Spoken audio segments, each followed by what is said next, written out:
What's up, free thinkers and true believers?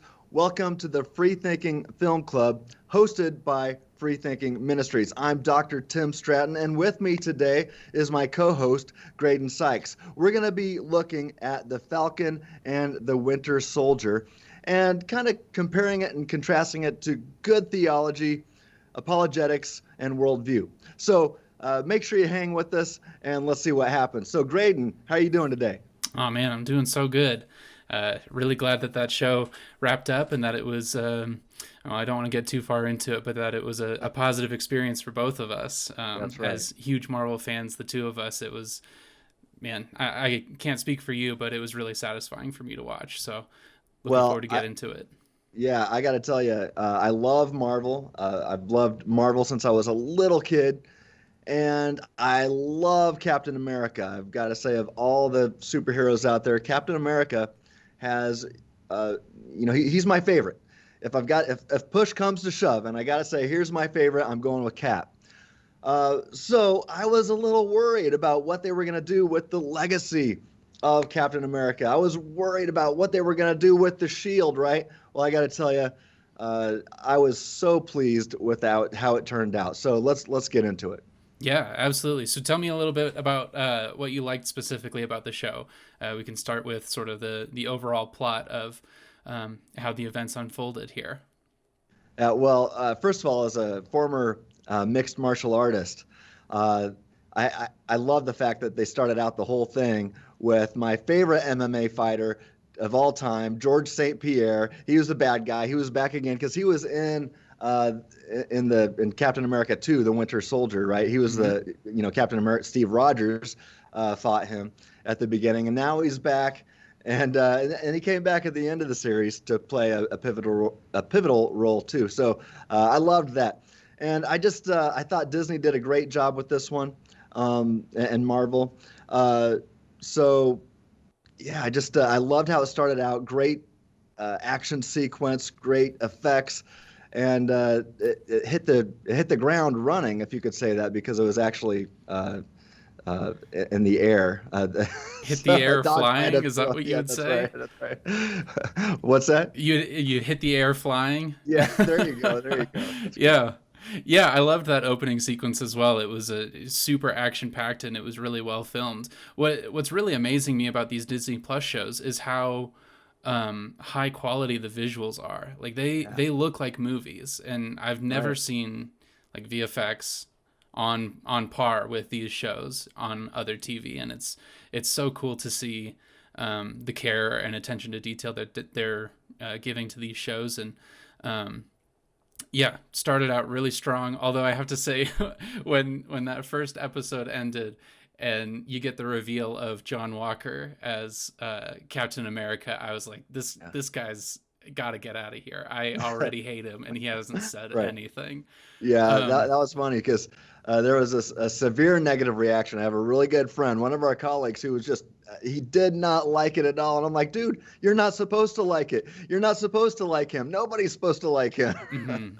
So, Yeah, yeah. I think that was the point, and Hmm. it's always so weird when people bring that sort of hatred for a character into the real world, and I guess that there was a lot of that. And it's like, clearly that's the point. Like, he's Hmm. not going to be Captain America forever, and he's supposed to be this sort of plot device to show Sam um, what it means to truly be Captain America, and to show the Hmm. audience what it means to be Captain America as well.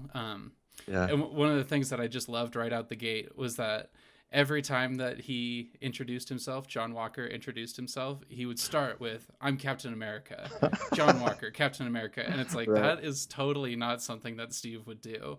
Yeah. You know, you get that huge lesson of what it looks like to have pride versus humility, and how Oh, wow. um, that sort of makes you a hero in a lot of ways. Yeah. It's that character deep down before Hmm. um, the abilities. Yeah.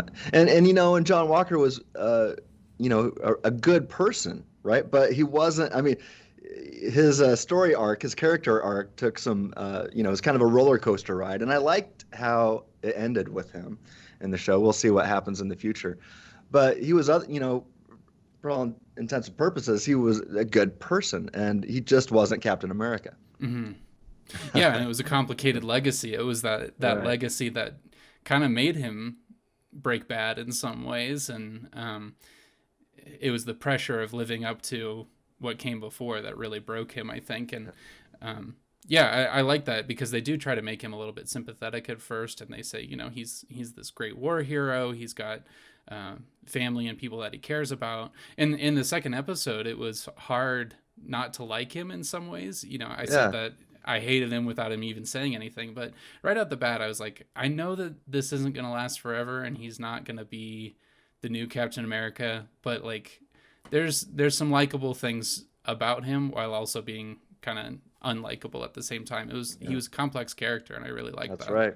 Yeah. And he did a good job. I don't know the actor's name, but he did a good job portraying the guy. I think he did what he was asked to do. Hmm. We've talked a little bit about John Walker, but he was a side character here. Let's dig a little bit deeper into what we thought about our main heroes here, Sam Hmm. Wilson and Bucky Barnes. You know, Falcon and the Winter Soldier. Um, I thought that they both had fantastic character arcs in this show. I think one of my criticisms was that maybe Bucky got kind of pushed to the shadows a little bit, especially in the finale. But that being Yeah. said, he still had some really satisfying moments in the end there. What do you think of that? Yeah, I totally agree. And I think these two actors work really well with each other. And this goes all the way back into the Civil War movie, where those two just aren't getting along. And so these two guys together are a great pair. And yeah, I did agree with you, or I do agree with you that Bucky kind of got pushed to the side a little bit, but I think that's all right. I think he'll be back, and I think they did a good job developing both of these guys throughout the series. Yeah, and what I loved about that at the end, and this gets us into something that I talk about all the time: free will, responsibility, rational responsibility, moral responsibility, determinism, and all that kind of stuff. What does it mean to choose? And I loved at the end of this series. So spoiler alert, right? But Bucky goes to his friend, and now his friend, he well, he befriended this guy because when he was the Winter Soldier, he murdered his son, and so he became friends with him to try to help him out. And at the end, he finally admits. He goes, "Hey, I murdered your son." And he looks at him and he says, "Well, why?" And he goes, "I didn't have a choice." And this is because something or someone else in this instance was causally determining Bucky to uh, commit these murders. And that's also why it doesn't make sense for Tony Stark back in the Civil War movie to get so mad at Bucky. He was trying to kill Bucky for killing Stark's parents, but he was being causally determined by an evil person. He wasn't thinking for himself. And so I loved how he admitted at the end, he goes, "Yes, I did this," implying, yeah, it was my body that did it, but I didn't have a choice. Somebody else was causally determining my thoughts and ultimately my actions.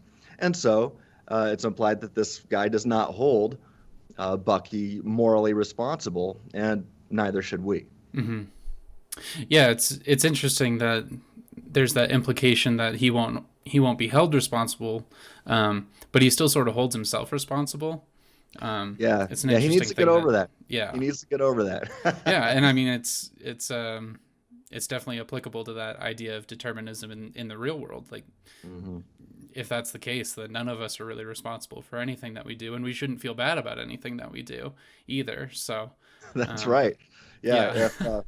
if naturalism is true, the view that only nature and physical kinds of stuff exist, then everything about humanity is ultimately causally determined by physics and chemistry, or quantum mechanics, or something other than you. Now, many Christians think that God causally determines everything about you. Well, if that's the case, then every one of your thoughts and beliefs it's not up to you, it's causally determined by God. Every time you judge or evaluate something, the way you judge or evaluate that thing is not up to you. That was causally determined by God as well. And so when you start to look at that, I'm like, well, if everything about me is ultimately caused and determined by something or someone else, then I'm not responsible, and I don't deserve praise or blame. I'm not responsible in that kind of a sense. And Bucky here isn't responsible for the things he did when he was mind controlled, right? Whenever you're mind controlled, you aren't responsible for your actions. And so this does get us into the philosophy of libertarian freedom and what is needed to be rationally or morally responsible and and accountable for your actions. So, Yeah. Tim Fox, our friend, wrote a fantastic article about this several years ago after Captain America: Civil War came out, and so make sure you link his blog article along with this video. Yeah, that'll be linked down in the description. The article itself will be. But if you're interested in this topic of determinism and libertarian free will and all that sort of stuff, the website will be linked below, and there's a wealth of information on there. So you can go ahead and study up. It's all good stuff. Right Yeah, on. but and I also just thinking about this idea of responsibility, I think that there were also some really great themes in this show of just individual responsibility and sort Mm-hmm. of overcoming the situations that you find yourself in and rising above them. Yeah. That was Sam's entire arc was Mm-hmm. learning what it means to be Captain America, even though it's a complex legacy for him. Yeah. And a lot of people would say that if he was a self-respecting person, he wouldn't take up the shield, but he Yeah. decided to forge his own path and figure out what it means for himself and do the right thing. And so I really love that about this show. Yeah. I did too, and I've got to tell you, as the show started out, I was a little worried. I was like, what are they going to do with this? Is it going to, as they say, is it going to get woke? Is it going to have this liberal message? And I felt like at times they were kind of hinting that it might go there, and maybe take a kind of a critical race theory kind of look at things. I felt like they were hinting in that direction, but man, I got to tell you, by the time it all wrapped up, I felt like they hit a home run. And to their credit, to these writers, to their credit, what they did was they, I think, gave a nod to the issues um,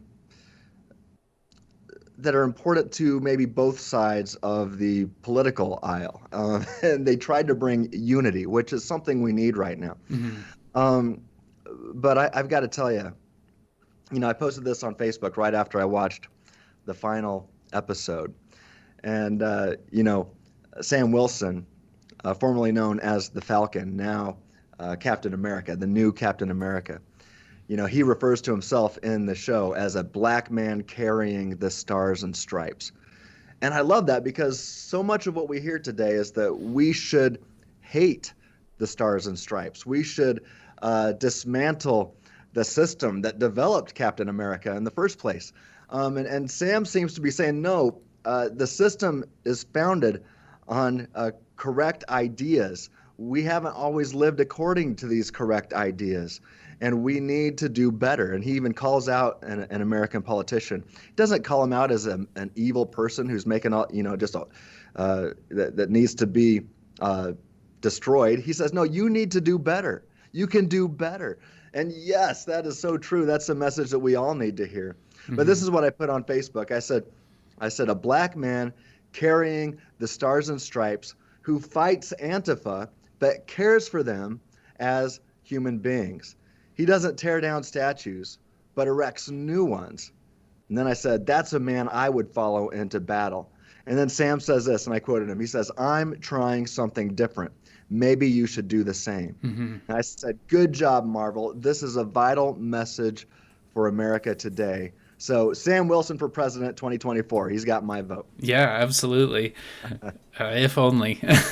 All right. But yeah, and I love that one of the things that really set Sam apart from John Walker and his approach to being Captain America was the compassion that he had for his enemies, essentially. Yes. This group of people, the Flag Smashers, like they were killing people and bombing places and tearing things down, and they hated the world that was that they found themselves in, and they Yeah. hated Sam in a lot of ways because he chose a different path and all of that. But still, I can't remember which episode it's in, but Sam goes in to confront the leader of the Flag Smashers without any of his gear. He goes in Yeah. wanting to connect with this person on a human level, Yeah. and that never devolves into affirming what they're doing and saying that, well, you're kind of right, and so keep doing what you're doing. It never turns into that. It's always presented as being wrong, but he still Yeah. approaches them with compassion and wants to meet them as humans and care for them. And it's just a really striking image at the end of the series when their leader Carly is killed. He holds her as she's dying, and Yeah. it's this tragic thing where I think he recognizes that she didn't have to die, and Right. she could have done differently and been better. But Oh, um, it was such an awesome example of seeing a Christ-like figure. I mean, she was so Carly kind of represents the Flag Smashers. Let's be honest, they were supposed to represent Antifa is it Antifa? Antifa? I I don't don't know. know. It doesn't matter. Right, but that they were definitely supposed to. You're supposed to make that connection, and she's coming after Sam at the end, trying to fight him and throwing super powered punches at him and everything. And she's like, fight me, and he's just defending himself with a shield. And he's like, I don't want to fight you, because he loves her, he cares about her, he's loving his enemies, and he saw that although she and the Flag Smashers, they might have had some good intentions. Their good intentions, they weren't taking their thoughts captive, and it ultimately led to evil that had to be stopped. It had to be stopped one way or another. And Sam realizes this. He's able to say, hey, this is an evil movement that must be stopped. But he still shows compassion for them. He cares for them. He loves them. And that's something that we can all learn from his example. We should learn from that. Yeah, absolutely. Yeah, and I think that's true. It's a message that we desperately need right now, and it was just really good finishing up that series and seeing him carry the shield, proudly, Yeah.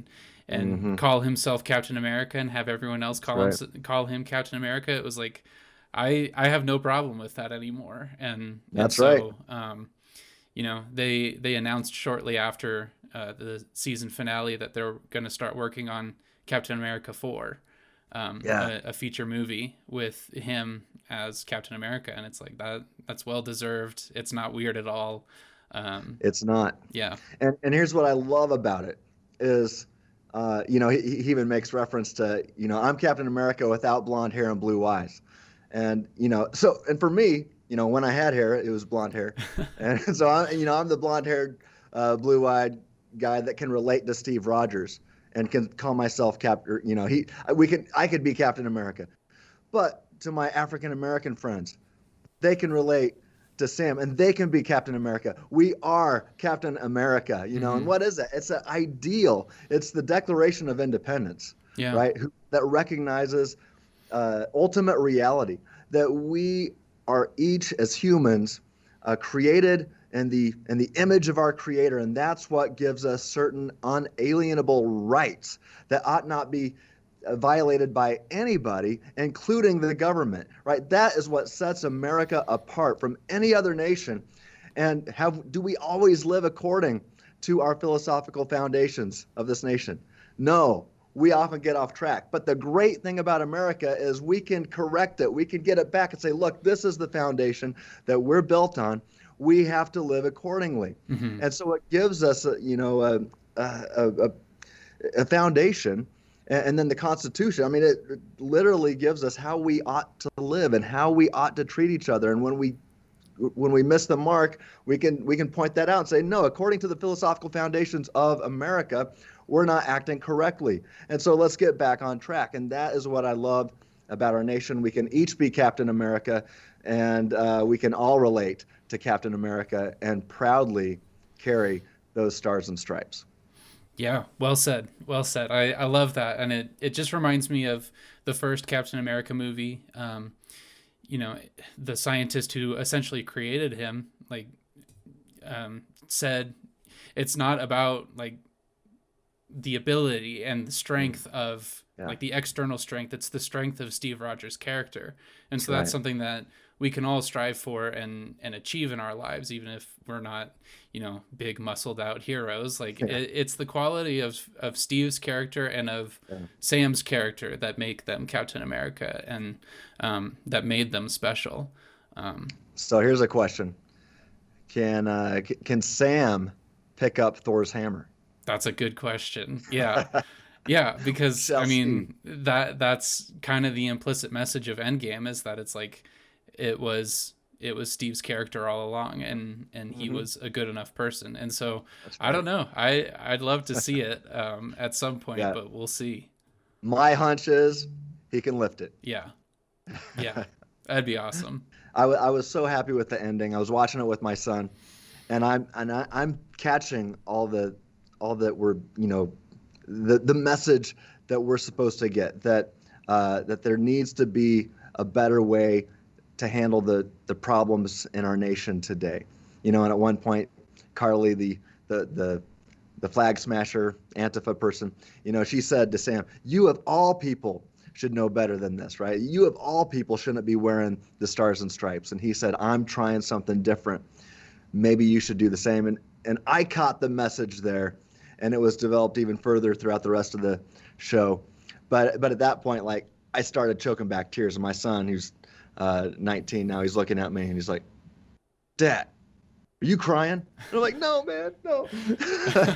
So any show that gets me to choke back tears, I'm going to be very, I've got to give it high marks. With that said, was it as good as WandaVision? I got to tell you, I loved WandaVision. Oh man, and I don't want to just give out tens all the time. So I'm going to give it a 7. Yeah. But the ending was a home run. I'll tell you that. Yeah, I'd have to mostly agree with you there. I'd say that in terms of the message and the development of the characters, I think it did a little bit better than WandaVision. So that side of things, I'd give it higher praise, probably 8 or 9. But yeah, in terms of like plot and structure and all that, there were definitely flaws, and some things that could have been different.